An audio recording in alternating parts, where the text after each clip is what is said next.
আসসালামু আলাইকুম, কেমন আছেন সবাই? আজকের আমার গন্তব্য হচ্ছে খেজুরের বাগানের মাঝরাতে সাধারণত কি কি ধরনের সবজি চাষ করে থাকে।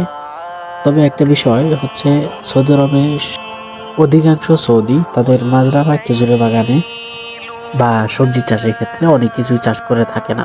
তবে কিছু কিছু সৌদি বা খেজুরের বাগানে তারা এই সমস্ত সবজি চাষ করে থাকে।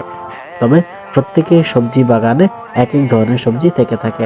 আমি যেখানে আসছি এখন দেখতে পাচ্ছেন, এখানে ক্যাপসিকাম নামে সে পরিচিত, বড় বড় দেখা যাচ্ছে। সাধারণত এগুলো আকার অনেক বড় হয় এবং নিচেই দেখতে পাচ্ছেন পানির লাইন, যেখান থেকে প্রত্যেকটা গাছে গোড়ায় গোড়ায় পানি দেওয়া হয়ে থাকে। এখানে আপনাদেরকে আমি দেখানোর চেষ্টা করব লাল মরিচ এবং ক্যাপসিকাম পাকা সহ বেগুন গাছ, পাশাপাশি ঢেঁড়সের চাষ সহ দেখানোর চেষ্টা করব। দেখতে পাচ্ছেন এগুলো হচ্ছে মরিচ গাছের চারা।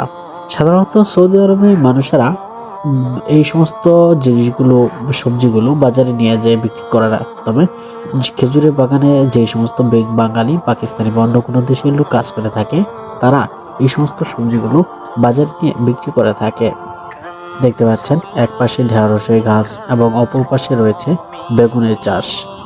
এখানে অনেকটাই এরিয়া বা স্থান নিয়ে চাষ করা হয়েছে ঢেঁড়স বা বেগুনের চাষ।